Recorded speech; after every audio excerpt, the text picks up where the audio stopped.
نہیں مل پائی ہے. ہر میری ضرورت ملتی رہی، جتنی جتنی میری ضرورت بڑھتی گئی اتنی اتنی خدا کی نعمتیں بڑھتی گئی.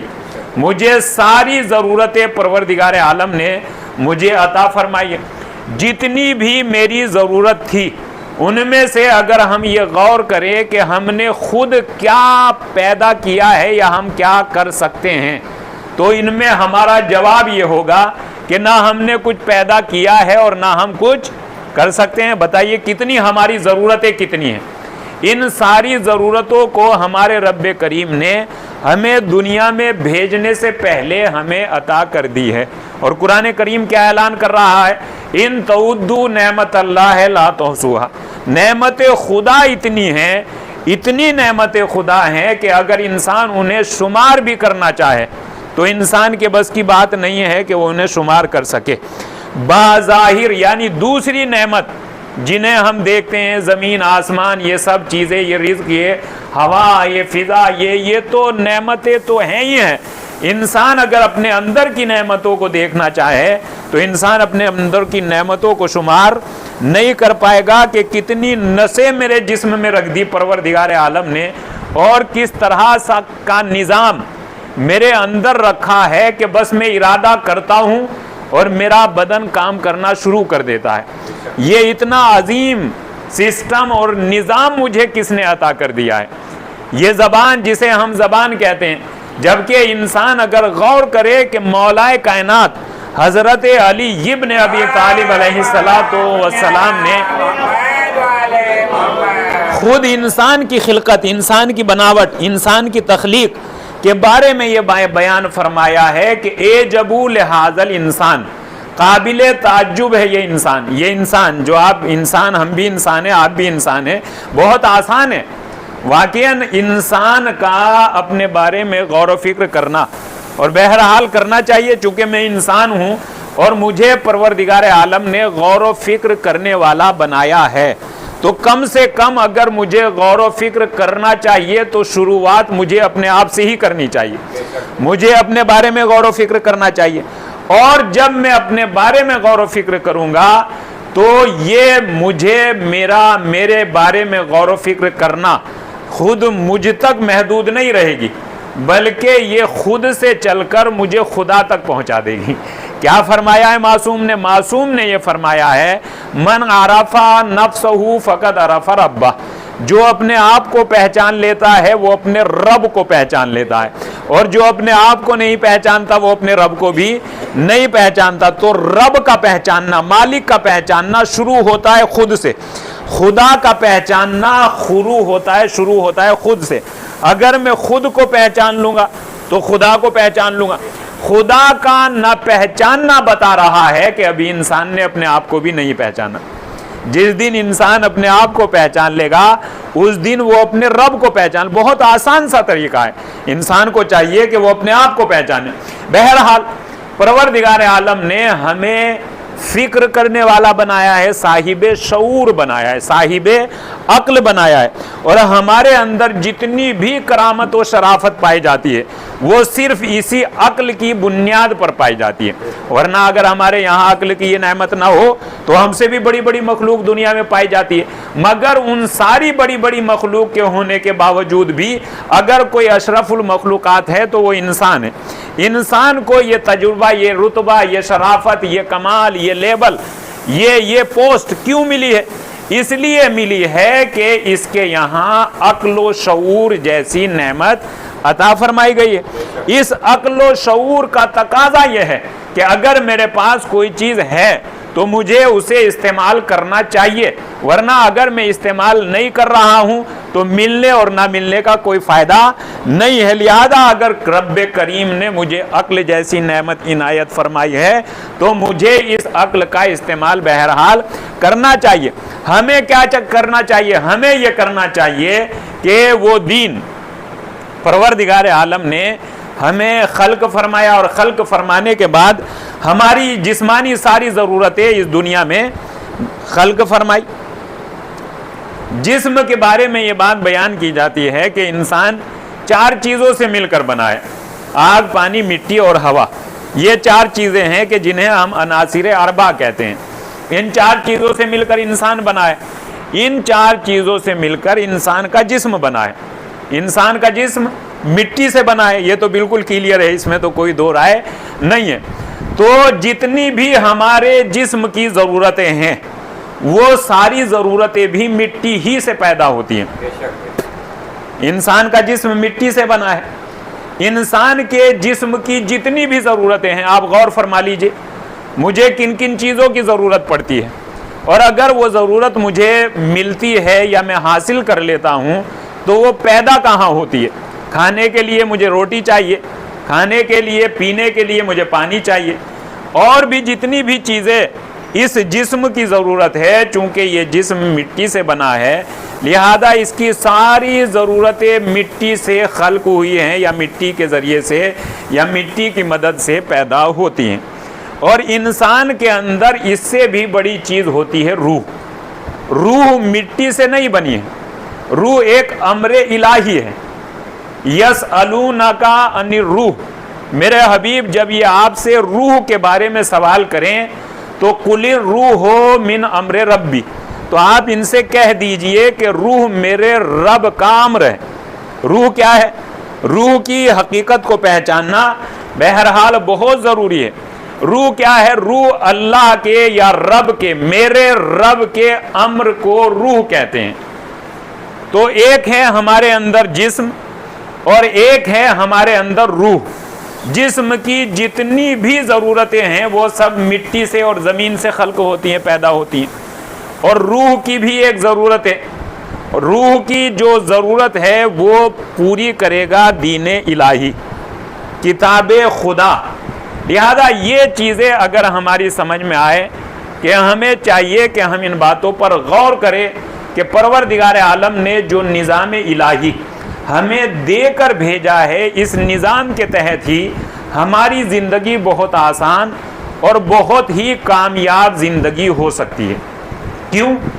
اس لیے کہ وہ نظام، وہ دین، وہ اصول، وہ آئین، وہ کنسٹیٹیوٹ جو ہمارے رب نے ہمیں دیا ہے وہ بالکل ہمارے نیچر کو میچ کرتا ہے، ہماری فطرت کے مطابق ہے، بالکل ذرہ برابر.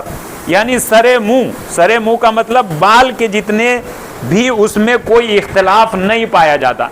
وہ اتنے بہترین قوانین ہیں کہ اگر ایسے قانون ہم خود اپنے لیے بنانا چاہتے تو شاید ایسے قانون نہ بنا پاتے جیسے ہمارے مالک نے ہمارے لیے دین اسلام کے دامن میں قوانین اور احکام رکھے ہیں. اس کی مثال کیا ہو سکتی ہے؟ کہ اس کی مثال یہ ہو سکتی ہے چونکہ اگر ہم اپنے لیے کوئی قانون یا اصول بنائیں گے تو ہم نہیں جانتے کہ ہمارا نیچر کیا ہے، اور ہم نہیں جانتے کہ ہماری خواہش کیا ہے. کبھی ہماری خواہش ہماری عقل پر غالب آ جاتی ہے اور کبھی ہماری عقل ہماری خواہش پر غالب آ جاتی ہے. لہذا ہم سوچ نہیں ہے، یعنی بیلنس میں نہیں رہ پاتے. کبھی جب عقل غالب آ جاتی ہے تو یہ انسان بہت بلند ہو جاتا ہے، اتنا بلند کہ بہت بلند. جب اس کی عقل کام کرنا شروع کر دیتی ہے اور جب اس کی عقل پر اس کی خواہش غالب آ جاتی ہے تو یہ حیوانات سے بھی بدتر. قرآن کریم ان باتوں کا اعلان کر رہا ہے کہ یہ انسان حیوان سے بھی بدتر ہو جاتا ہے. حیوان تو حیوان، بلکہ حیوان سے بھی بدتر یہ انسان ہو جاتا ہے. لہذا ایسے کشمکش کے عالم میں ان دونوں چیزوں کے درمیان میں اگر ہم اپنے لیے کوئی قانون بنانا چاہتے تو کیا قانون بنا سکتے تھے؟ پروردگار عالم کہ جو ہمارا پیدا کرنے والا ہے وہ ہماری خواہش کو بھی جانتا ہے اور ہماری نیچر اور فطرت کو بھی جانتا ہے. اس نے جو بھی دین اسلام کے دامن میں حکم رکھا ہے وہ بالکل وہی رکھا ہے کہ جو ہمارے نیچر کے بالکل مطابق ہے. آپ دین اسلام کے احکام اٹھا کر دیکھ لیجئے، ان میں کوئی بھی بات آپ کو ایسی نہیں ملے گی کہ جس کا حکم دین اسلام تو دے رہا ہو اور عقل انسانی اس کا انکار کر رہی ہو، بلکہ دین اسلام کے سارے احکام وہ ہیں کہ جنہیں ایک عقل شعور ماننے کے لیے اور فالو کرنے کے لیے تیار ہے. پھر ایک سوال بہرحال یہ پیدا ہوتا ہے کہ اگر دین اسلام کے احکام اتنے ہی بہترین اور اتنے ہی اچھے ہیں تو پھر لوگ مانتے کیوں نہیں ہیں؟ اس کا جواب یہ ہے چونکہ لوگ دین اسلام کی خوبیوں اور اچھائی کو نہیں جانتے اس لیے نہیں مانتے۔ واقعاً جب جان جائیں گے تو مانیں گے۔ ہو نہیں سکتا کہ انسان خوبی کو جان جائے اور نہ مانے۔ نہ ماننے کی ایک وجہ ہوتا ہے نہ جاننا۔ جب تک انسان نہیں جانے گا نہیں مان پائے گا۔ لہذا دین اسلام کا پہلا حکم کیا ہے؟ سب سے پہلا حکم ہے جاننا۔ دین اسلام نے اپنے دامن میں آنے والے مسلمان کو یا مومنین کو جو سب سے پہلا حکم دیا ہے وہ حکم دیا ہے جاننے کا۔ پہلے جانیے، پہلا کام ہے جاننا۔ جب تک جانیں گے نہیں ماننے میں وہ فائدہ نہیں ہو پائے گا جو جاننے کے بعد ماننے کا فائدہ ہوتا ہے۔ واقعاً بہت آسان ہے۔ سب سے بڑی پرابلم یا المیہ یہی ہوتا ہے کہ ہم بغیر جانے ماننا چاہتے ہیں۔ اس طرح کے ماننے کو اگر ہم بغیر جانے ماننا چاہتے ہیں یا مانتے ہیں تو اس طرح کے ماننے کو نسلی ماننا کہتے ہیں، اور اگر اس نسلی ماننے کو اصلی ماننا بنانا چاہتے ہیں تو پھر ہمیں جاننا پڑے گا۔ جاننا بہت ضروری ہے۔ جب تک نہیں جانیں گے اصلی ماننا نہیں ہو سکتا۔ نسلی ماننا ہے، ہم نسلی ماننے والے ہیں۔ ہم کیا ہیں؟ ہم نسلی ماننے والے ہیں۔ ہم کیا ہیں؟ مسلمان ہیں۔ ہم نسلی مسلمان ہیں۔ ہمیں اصلی مسلمان بننا ہے۔ اصلی مسلمان بننے کے لیے کیا کرنا پڑے گا؟ اصلی مسلمان بننے کے لیے اسی دین اسلام کے سب سے پہلے حکم پر عمل کرنا ہوگا کہ جو دین اسلام نے سب سے پہلا حکم دیا ہے، اور وہ حکم کیا ہے؟ اقرا باسم ربک الذی خلق۔ میرے حبیب پڑھیے، سب سے پہلا حکم ہے پڑھنے کا۔ قرآن کریم کی سب سے پہلی آیت کیا ہے؟ قرآن کریم کی سب سے پہلی آیت ہے پڑھیے۔ اور اللہ کے رسول نے جس چیز کو بہت زیادہ تاکید کے ساتھ واجب کیا ہے وہ واجب کیا ہے؟ اطلب العلم من المہد الی اللحد۔ گہوارے سے قبر تک اگر کوئی چیز حاصل کرنی ہے تو وہ علم کا حاصل کر رہا ہے، علم کو حاصل کر رہا ہے۔ علم واقعاً دین اسلام کی بیس علم ہے۔ انسان کے کامیاب ہونے کا ذریعہ علم ہے۔ دین اسلام کو صحیح اور بالکل کلیئرلی سمجھنے کا راستہ علم ہے۔ دین اسلام کی بیس علم کیوں ہے؟ اس کو ایسے سمجھا جا سکتا ہے کہ پروردگار عالم نے دین اسلام کے تبلیغ کے لیے جو 1,24,000 انبیاء کرام بھیجے، 313 رسول، 12 اماموں کا سلسلہ قائم فرمایا، ان سب میں جو ایک کامن صفت تھی، وہ کامن صفت کیا تھی؟ اگر آپ نبیوں میں دیکھیں تو نبیوں میں چھوٹے بڑے نبی آپ کو ملیں گے، رسولوں میں بھی چھوٹے بڑے رسول آپ کو مل جائیں گے۔ اسی لیے کیا کہا جاتا ہے؟ نبی 1,24,000 اور رسول 313، بڑے رسول 5۔ یہی تو کہا جاتا ہے، یہی ہمیں بچپنے میں پڑھایا جاتا ہے۔ رسولوں میں چھوٹے بڑے رسول ہیں، لیکن ان چھوٹے بڑے رسولوں میں بھی جو ایک کامن کوالٹیز پائی جاتی ہے، کامن یا عام صفت ان سب میں جو پائی جاتی ہے وہ صفت ہے صفت علم۔ سب کو پروردگار عالم نے علم دے کر بھیجا۔ ہاں یہ ہو سکتا ہے کہ کسی کو تقویٰ دیا، کسی کو علم دیا، کسی کو صبر دیا، کسی کو، لیکن علم کے معاملے میں سب میں یہ علم کی کوالٹی پائی جاتی ہے۔ لہذا ہماری پہلی ذمہ داری یہ ہوتی ہے کہ ہمیں علم میں بالکل بھی نہ سستی، نہ کوتاہی اور نہ غفلت نہیں کرنی چاہیے۔ آج کے دور میں جس زمانے میں ہم زندگی گزار رہے ہیں اس زمانے کے حالات ایسے نہیں ہیں کہ جو ڈھکے چھپے ہوں۔ ان حالات کا مقابلہ کرنے کے لیے صرف ہمارے پاس ایک ہی سہارا ہے، اور اس سہارے کا نام ہے علم۔ اگر ہمارے اندر یہ طاقت، یہ قوت پائی جاتی ہوگی تو واقعاً ہم ایک آبرومند زندگی، ایک اچھی زندگی گزار پائیں گے۔ اور اگر ہمارے اندر یہ علم والی کوالٹی نہیں پائی جاتی تو واقعاً زندگی، انسانی زندگی ہونے کے بعد بھی انسان کے پاس کچھ ہوتا نہیں ہے۔ علم کے سلسلے میں یہ بات بیان کی گئی ہے، العلم نور، علم نور ہے۔ علم کیا ہے؟ علم نور ہے۔ نور کسے کہتے ہیں؟ کا نور کہتے ہیں ظاہر بنفسہ ہی و مظہر لغیرہ، جو خود بھی روشن ہوتا ہے اور جہاں تک جاتا ہے ہر چیز کو روشن اور نورانی بناتا چلا جاتا ہے. یہ علم کا کمال ہے. ہو سکتا ہے دولت ایک انسان کو فائدہ پہنچا دے، مگر علم اگر ہوتا ہے تو وہ پوری قوم کو اوپر اٹھاتا ہے، پوری امت کو، پوری نیشن کو، پورے گھر کو. واقعاً آپ اندازہ لگا لیجئے. ایک کسی کتاب کا نام ہے اعمال الواعظین، اس میں یہ داستان بیان کی گئی ہے کہ کسی بڑے انسان کے 2 بیٹے، ان 2 بیٹوں میں ہوا یہ کہ ایک نے علم حاصل کیا اور ایک دنیاوی لائن پر چلا گیا، کچھ دنیاوی بڑی پوسٹ اس نے حاصل کی.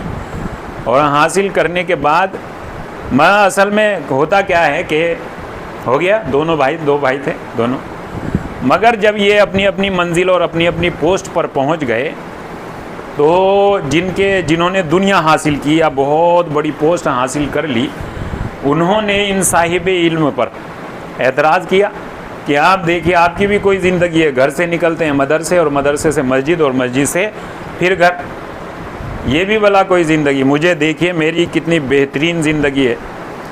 تو ظاہر سی بات ہے وہ علم ہی کیا جو خاموش رہ جائے، جواب تو دینا. تو انہوں نے جواب دیا کہ ہاں ٹھیک ہے، لیکن اگر اس طرح سے سوچا جائے کہ تم نے وہ حاصل کیا جو فرعون، نمرود اور شداد چھوڑ کر گئے، اور میں نے وہ حاصل کیا جو آدم سے لے کر جناب خاتم تک چھوڑ کر گئے، تو لہذا اس طرح سے بھی سوچا جا سکتا ہے. کسی بھی چیز کو اچھا یا برا ہماری نگاہ بناتی ہے کہ ہم کسی بھی چیز کو کن نگاہوں سے دیکھ رہے ہیں. ہو سکتا ہے، میں یہ نہیں کہہ رہا ہوں کہ دولت بری چیز ہے، نہ دین اسلام دولت کا مخالف نہیں ہے. دین اسلام اسی دولت کا مخالف ہے کہ جو دوسروں کو برباد کرنے کے بعد حاصل کی جائے. ورنہ اگر سیدھے راستے سے دولت حاصل کی جائے تو ایسی دولت کو دین اسلام ویلکم کہتا ہے، ایسی دولت کو تو خیر کثیر کہتا ہے. ایسی دولت کے لیے تو دین اسلام کے دامن میں احکام ہے کہ خمس و زکوٰۃ نکالنا چاہیے.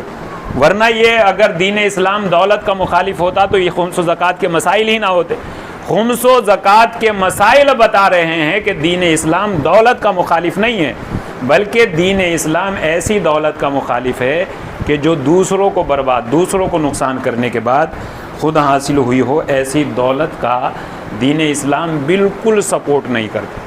ورنہ آپ دیکھیں قرآن کریم نے تو مسلمان کو کتنا بلند کرنا چاہا ہے. دنیاوی اعتبار سے بھی دین اسلام مسلمانوں کو پیچھے رہتے ہوئے نہیں دیکھنا چاہتا، بلکہ دین اسلام تو مسلمان کو ہر فیلڈ میں نمبر 1 دیکھنا چاہتا ہے. کیوں؟ اس لیے اس کی ثبوت مثال کیا ہو سکتی ہے؟ کہ اس کی مثال یہ ہو سکتی ہے کہ دین اسلام نے اپنے ماننے والوں کو جو رہنما عنایت فرمائے ہیں، وہ رہنما صرف دینی رہنما نہیں تھے، بلکہ دنیاوی ہر فیلڈ میں بھی وہ نمبر 1 رہنما تھے. دنیاوی کوئی سوال، کسی طرح کی بات اگر ان کے بارگاہ میں آتی تھی تو اس کا جواب فوراً دیا کرتے تھے. تو کل ملا کر کہنے کی بات یہ ہے کہ دین اسلام مسلمانوں کی صرف روحانی ترقی نہیں چاہتا، بلکہ جسمانی اور دنیاوی ترقی بھی چاہتا ہے. اور قرآن کریم کے اعتبار سے اگر آپ غور فرمائے تو قرآن کریم تو یعنی مسلمان کو دنیاوی اعتبار سے اتنا بلند دیکھنا چاہتا ہے، اتنا بلند دیکھنا چاہتا ہے کہ جس کی مثال واقعاً یوں دی جا سکتی ہے کہ اگر آپ غور فرمائیں، یہ ہے کہ جہاں قرآن کریم نے نماز پڑھنے کا حکم دیا ہے، وہیں قرآن کریم نے زکوٰۃ نکالنے کا بھی حکم دیا ہے. آپ دیکھ لیجئے قرآن کریم کی آیات موجود ہے، اقیموا الصلاۃ وآتوا الزکوٰۃ، نماز قائم کیجئے اور زکوٰۃ ادا کیجئے. جبکہ اگر آپ نمبر کے اعتبار سے دیکھیں تو نماز کتنے مسلمانوں پر واجب ہے، کتنے مومنین کے اوپر نماز واجب ہے؟ تو اس کا جواب کیا ہے؟ اس کا جواب یہ ہے کہ ہر بالغ و عاقل مسلمان کے اوپر نماز واجب ہے. ہر بالغ و عاقل مسلمان کے اوپر نماز واجب ہے. اور زکوٰۃ کتنے مسلمانوں کے اوپر واجب ہے؟ کا زکوٰۃ تو صرف انہی مسلمانوں کے اوپر واجب ہوگی جن کی پیداوار اس حد تک پہنچ جائے کہ جس حد پر پہنچنے کے بعد زکوٰۃ واجب ہوتی ہے۔ تو اس کا مطلب کیا ہوتا ہے؟ اس کا مطلب یہ ہوتا ہے کہ اگر نماز پڑھنے کا حکم مثلاً 100 مرتبہ دیا جاتا تو زکوٰۃ نکالنے کا حکم زیادہ زیادہ 20 مرتبہ دے دیا جاتا، چونکہ زکوٰۃ تو بہت کم نمبر پر زکوٰۃ واجب ہو رہی ہے، اور نماز تو سارے ہی عاقل و بالغ مسلمانوں کے اوپر واجب ہو رہی ہے۔ مگر قرآن کریم نے ایسا نہیں کہا ہے کہ نماز پڑھنے کا حکم بہت زیادہ مرتبہ ریپیٹ کیا گیا ہے اور زکوٰۃ نکالنے کا حکم کم ریپیٹ کیا گیا ہے، بلکہ جتنی مرتبہ نماز پڑھنے کا حکم دیا ہے اتنی ہی مرتبہ زکوٰۃ نکالنے کا بھی حکم دیا ہے۔ یعنی کیا مطلب؟ اس سے کیا بات سمجھ میں آ رہی ہے؟ اس سے یہی بات سمجھ میں آ رہی ہے کہ دین اسلام جیسے ہر مسلمان کو نماز پڑھتے ہوئے دیکھنا چاہتا ہے، ایسے ہی دین اسلام ہر مسلمان کو اس لیول اور پوزیشن پہ دیکھنا چاہتا ہے کہ وہ زکوٰۃ دینے والا ہو، زکوٰۃ لینے والا نہ ہو۔ وہ زکوٰۃ دینے والا ہو، زکوٰۃ لینے والا نہ ہو۔ زکوٰۃ لینے والا دین اسلام لینا نہیں سکھاتا، دین اسلام دینا سکھاتا ہے۔ لہذا دین اسلام ہر مسلمان کو اس لیول، اس پوزیشن پہ دیکھنا چاہتا ہے۔ کتنا بلند دیکھنا چاہتا ہے دین اسلام ہر مسلمان کو؟ دین اسلام مسلمان کو دنیاوی اعتبار سے بھی بہت بلند دیکھنا چاہتا ہے، بہت بلند کہیے تو بہت بلند دیکھنا چاہتا ہے۔ یہی وجہ ہے کہ اس نے سب سے پہلا حکم، نماز روزے سے بھی پہلا حکم جو اپنے چاہنے والے اور ماننے والوں کو دیا ہے، وہ دیا ہے علم حاصل کرنے کا۔ اگر انسان علم حاصل کرے گا تو وہ دنیا میں بڑی سے بڑی پوزیشن حاصل کر سکتا ہے، اور اگر علم حاصل نہیں کرے گا تو واقعاً وہ خاندان میں بھی کوئی پوزیشن حاصل نہیں کر پاتا۔ ہماری پہلی ذمہ داری اس میں بالکل بھی کوئی کوتاہی نہیں ہونی چاہیے۔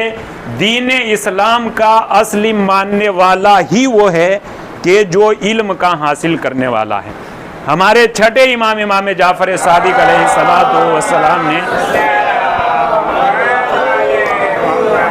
اپنے چاہنے والوں کو ایک بہترین نصیحت فرمائی، اور اس نصیحت میں آپ یہ فرماتے ہیں کہ میں اپنے چاہنے والوں کو صرف 2 حالتوں میں دیکھنا چاہتا ہوں۔ میں اپنے چاہنے والوں کو 2 حالتوں میں دیکھنا چاہتا ہوں، اور یہی وہ حالت ہے کہ واقعاً ان میں سے اگر کوئی بھی حالت ہمیں حاصل ہو گئی تو ہماری زندگی کامیاب ہو سکتی ہے۔ پہلی حالت یہ ہے کہ یا تو وہ علم دینے والے بن جائیں یا علم لینے والے بن جائیں۔ یہی 2 حالتیں، یہی 2 کمال ہیں۔ آپ دیکھیے کیا کمال پایا جاتا ہے۔ دین اسلام میں اصل ویلیو ہی علم کی ہے۔ انسان کی ویلیو تبھی ہے جب اس میں علم آ جاتا ہے، اور اگر انسان کے اندر علم نہیں ہے تو اس کی وہ ویلیو نہیں ہے۔ انسان کے چہرے پر کھلی ہوئی آنکھ ہونے کے بعد بھی وہ کارڈ دوسروں کو دکھا کر معلوم کرتا ہے کہ یہ ایڈریس کہاں ہے، جبکہ وہ خود وہیں کھڑا ہوا ہوتا ہے۔ تو علم کا کمال کیا ہے؟ علم کا کمال یہ ہے کہ علم انسان کو در بدر کی ٹھوکروں سے بچاتا ہے۔ علم انسان کو بلند کرتا ہے، انسان کے اندر وزن پیدا کرتا ہے۔ اور کتنا وزن پیدا کر دیتا ہے؟ اتنا وزن پیدا کر دیتا ہے کہ صاحب علم کے بارے میں یہ بات بیان کی گئی ہے۔ دیکھیے روایت میں، اور یہ تو ایک سامنے کی بھی بات ہے، روایت میں یہ بات موجود ہے کہ مداد العلماء افضل من دماء الشہداء، علماء کے صاحب علم کے قلم کی روشنائی شہید کے خون سے افضل ہوتی ہے۔ یہ اتنا بڑا مرتبہ، یہ اتنی زیادہ فضیلت، یہ کیسے حاصل ہوگی؟ شہید کا خون، آپ کیا سمجھ رہے ہیں؟ شہید کا خون جس سرزمین پر گرتا ہے اس سرزمین کو بابرکت بناتا ہے۔ شہید کا خون جس زمین پر گرتا ہے اس زمین کو بابرکت بنا دیتا ہے۔ لیکن اتنا عظیم خون، اور جس خون کے بہانے کے لیے انسان نے اپنی زندگی کا نذرانہ مالک کی بارگاہ میں پیش کر دیا، اتنا عظیم خون، مگر اس خون کے مقابلے میں اگر کسی سے مقابلہ کیا گیا ہے تو پڑھے لکھے انسان کے قلم کی روشنائی سے مقابلہ کیا گیا۔ Pain is مائٹر then the sued, یہ تو آپ نے سنا ہی ہوگا کہ پین، یعنی اس پین میں یہ اتنی طاقت کہاں سے آ گئی؟ کا علم کی وجہ سے آئی ہے۔ لہذا ہماری پہلی ذمہ داری علم کا حاصل کرنا. علم حاصل ہو جائے گا تو علم کے بعد سب کچھ آ جائے گا, آہستہ آہستہ آہستہ آہستہ سب کچھ آ جائے گا. اس سے پہلے بھی ایک مثال آپ کی خدمت میں بیان کی تھی کہ بالکل اسی طرح سے کہ جیسے ایک انسان اگر دودھ خرید لیتا ہے تو اسی دودھ کے ساتھ ساتھ وہ بہت سی چیز لے آتا ہے. اسی دودھ میں چھاچھ بھی ہے, اسی میں بالائی بھی ہے, اسی میں گھی بھی ہے, اسی میں ماوا بھی ہے, اور نہ جانے اسی میں دودھ, دہی, میٹھا اور مسکا, نہ جانے کیا کیا ایک دودھ میں کیا کیا آ گیا. اسی طرح سے اگر ہمارے پاس علم کی نعمت آ گئی تو علم کی نعمت کے بعد یعنی فہم دین بھی آ گیا, قرآن کریم کو سمجھنے کی صلاحیت بھی آ گئی, بھائی چارگی بھی آ گئی, عبادت کرنے کا انداز بھی آ گیا, خلوص, تقوی اور سب کچھ یعنی علم کے ساتھ ساتھ آ جاتا ہے. دین اسلام مسلمانوں کو یعنی جانکاری والی زندگی عطا کرنا چاہتا ہے. نہ جاننے والی زندگی دین اسلام کی نگاہ میں کوئی خاص زندگی نہیں ہے, جانکار والی زندگی. لہذا ہماری پہلی ذمہ داری جانکار بنیے, علم حاصل کیجئے اور علم حاصل کرنے کے بعد دوسروں کو بھی علم حاصل کرنے کی ترغیب دیجئے تاکہ یہ علم کا چراغ جلتا رہے اور بہت زیادہ جلتا رہے. تو اس سلسلے میں یہ ہے کہ ہمیں چاہیے کہ ہم دین اسلام کو پہچانیں کہ پروردگار عالم نے ہمیں جو دین اور اس دین کے لیے کتنی قربانیاں مالک کی بارگاہ میں پیش, یہ دین ایسی آسانی سے ہم تک نہیں پہنچ گیا ہے بلکہ اس دین کے لیے انبیاء کرام کو پتھر کھانے پڑے. اس دین کے لیے امام حسین علیہ السلام کو اپنا سارا گھرانہ قربان کرنا پڑا. یہ دین بڑا عظیم دین ہے. اس دین میں 1,24,000 نبیوں کی زندگیاں ہیں. اس دین میں 313 رسولوں کی قربانیاں ہیں. اس دین میں 14 معصومین علیہم الصلاۃ والسلام کی قربانیاں ہیں. یہ دین بہت محنتوں کے بعد اور صرف یوں ہی حاصل نہیں ہو گیا. خدا نے کرم فرمایا, ماں باپ نے دعائیں دی, تب جا کے یہ دین ہمیں ملا ہے. لہذا اس دین کی بڑی عزت, بڑا احترام اور اس دین پر عمل کرنے کی بہت زیادہ کوشش انسان کو کرتے رہنا چاہیے. چونکہ ہمارے گھر میں بھی یہی بالکل ایک دم سامنے کی مثال ہے. اگر ہم اپنے بزرگوں کی نگاہ میں اچھے بننا چاہتے ہیں تو اس کا طریقہ کیا ہوتا ہے؟ اگر ہم اپنے بزرگوں کی نگاہوں میں اچھا بننا چاہتے ہیں تو اس کا طریقہ کیا ہوتا ہے؟ اس کا طریقہ یہی ہوتا ہے کہ ان کی بات مانتے جائیے اور ان کی نگاہوں میں آپ اچھے بنتے چلے جائیں. یہی تو طریقہ ہے, بالکل یہی طریقہ ہے. اور اگر ہم معصومین کی نگاہوں میں اچھا بننا چاہتے ہیں تو اس کا کیا طریقہ ہے؟ اس کا بھی یہی طریقہ ہے, ان کی بات مانتے جائیے. اور اگر ہم خدا کی نگاہ میں اچھے بننا چاہتے ہیں تو اس کا کیا طریقہ ہے؟ اس کا بھی یہی طریقہ ہے. اس کے علاوہ اگر نافرمانی کرنے کے بعد والد بزرگوار اگر اپنے بیٹے پر ناراض ہو سکتا ہے تو نافرمانی کرنے کی وجہ سے میرا امام بھی ہم سے ناراض بالکل کلیئر ہے. یعنی ایسا نہیں ہے کہ میں کوئی ایسی بات کر رہا ہوں کہ جو سمجھ میں آنے والی نہیں ہے. بالکل اگر کسی کو راضی رکھنا ہے تو راضی رکھنے کا ایک ہی راستہ ہے, بات مانتے چلے جائیے, وہ آپ سے راضی ہوتا چلا جائے گا. اور بات کو ماننے سے انسان کی زندگی میں کتنی محبت اور کتنا الفت آتی ہے, یہ اگر معلوم کرنا ہے تو کوئی امام حسین اور جناب عباس علیہ السلام سے معلوم کیجیے. جناب عباس علیہ السلام کی زندگی میں اطاعت امام کے علاوہ کچھ ہے ہی نہیں. صرف اگر ہے تو بس اطاعت امام ہے. اور اطاعت امام نے جناب عباس علیہ السلام کو کتنا بلند فرمایا. جناب عباس کی زندگی آپ شروع سے آخر تک پڑھیے, بچپنے سے لے کر کربلا تک آپ پڑھیے. جناب عباس نے ہمیشہ یہی سنا ہے کہ آپ کو کربلا کے لیے مانگا گیا ہے, آپ کو کربلا کے لیے مانگا گیا ہے, آپ کو کربلا کے لیے مانگا گیا ہے. لیکن کربلا میں بھی اگر امام کا حکم یہ ہے کہ آپ کو جنگ نہیں کرنی ہے تو امام جناب عباس علیہ السلام نے کہا کہ بس آپ کا حکم ہے تو بس آپ کا حکم ہے, نہیں کریں گے. جنگ نہیں کرنی ہے تو نہیں کریں گے۔ اس اطاعت امام کا فائدہ کیا ہوا؟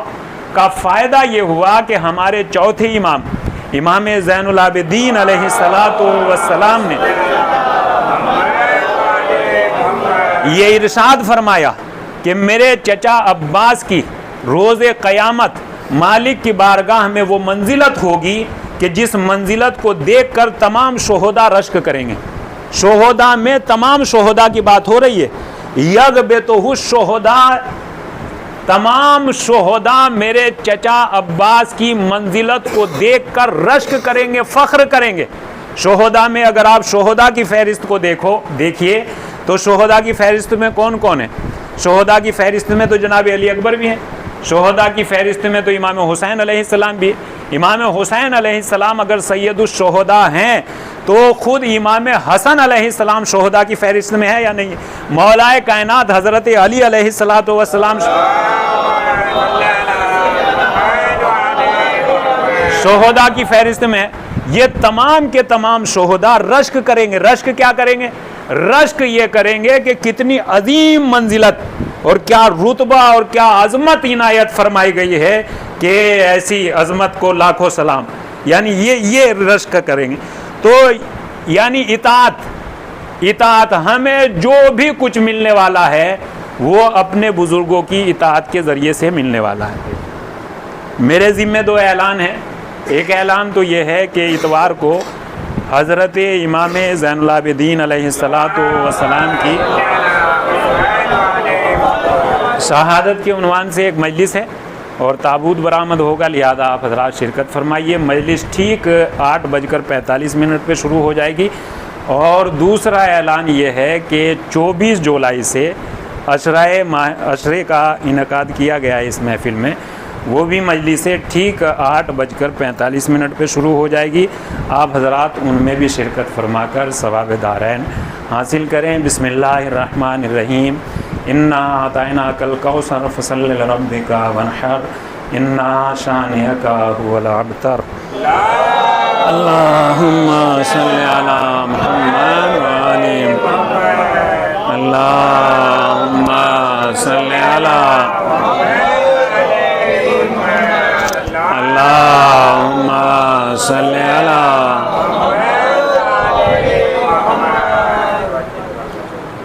اعوذ باللہ من الشیطان الرجیم بسم اللہ الرحمن الرحیم الحمد للہ الذی لم يتخذ صاحبة ولا ولدا ولم يكن له شریک فی الملک ولم يكن له ولی من الذل وکبرہ تکبیرا۔ اللہم صل علی الصلاة والسلام والتحیۃ والاکرام علی سیدنا و مولانا بالقاسم محمد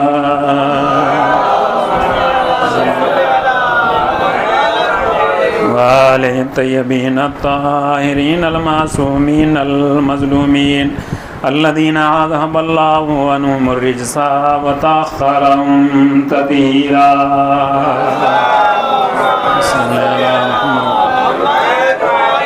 ولعنۃ اللہ علی اعدائہم اجمعین من الآن الی قیام یوم الدین۔ اما بعد فقد قال اللہ الحکیم فی کتابہ الکریم واصدق الصادقین وقولہ الحق۔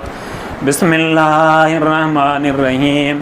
ان اللہ وملائکتہ یصلون علی النبی یا ایھا الذین آمنوا صلوا علیہ وسلموا تسلیما۔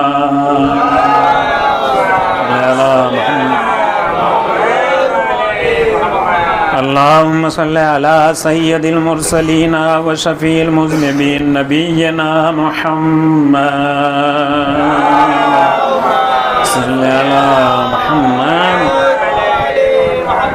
اللہم صل علی امیر المومنین علی ابن ابی طالب۔ اللہم صل علی محمد۔ اللہم صل علی فاطمۃ سیدۃ نساء العالمین۔ اللہم صل علی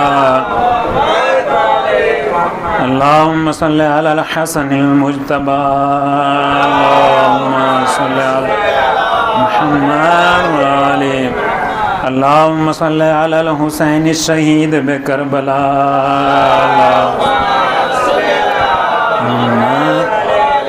اللهم صل على علي بن الحسين اللهم صل على محمد بن علي اللهم صل على اللهم صل على جعفر بن محمد اللهم صل على اللهم صل على موسى بن جعفر اللهم صل اللهم صل على علي بن موسى اللهم صل على اللهم صل على محمد بن علي اللهم صل اللهم صل على علي بن محمد اللهم صل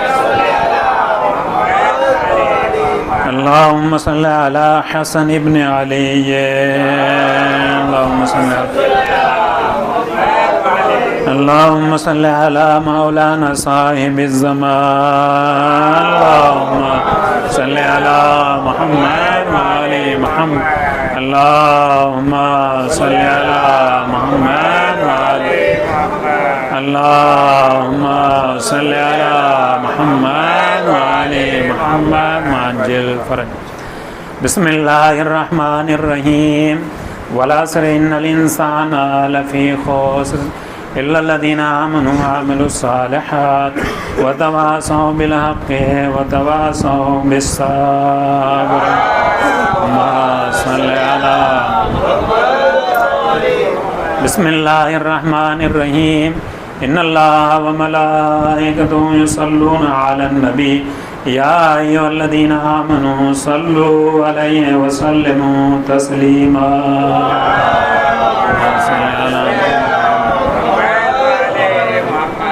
بار الہ تجھے واسطہ محمد و آل محمد کا جو مرحومین و مرحومات دنیا میں نہیں ان کی مغفرت فرما غالب کے واسطہ محمد و آل محمد کا ہمارے تمام مرحومین و مرحومات کو جوار رحمت میں جگہ عنایت فرما ان کی قبروں کو نور سے منور فرما غالب کے واسطہ محمد و آل محمد کا تمام عزادار امام حسین علیہ السلام کو اس دنیا میں زیارت کربلا اور آخرت میں شفاعت امام حسین نصیب فرما غالب کے واسطہ محمد و آل محمد کا جو مومنین و مومنات بیمار انہیں شفاء کاملہ عنایت فرما جو مومنین بے روزگار ہیں انہیں روزگار عنایت فرما غالب کے واسطہ محمد و آل محمد کا ہماری آنے والی نسلوں کی حفاظت فرما غالب کے واسطہ محمد و آل محمد کا ہماری آنے والی نسلوں کو کامیابی عنایت فرما غالب کے واسطہ محمد و آل محمد کا ظالمین کو نیست و نابود کر دے مظلومین کی مدد فرما غالب کے واسطہ محمد و آل محمد کا وقت کے امام کو ہم سے راضی و خوشنود فرما وقت کے امام کے ظہور میں تعجیل فرما ہمیں ان کے آوان و انصار میں شمار فرما ربنا تقبل منا انك انت السميع العليم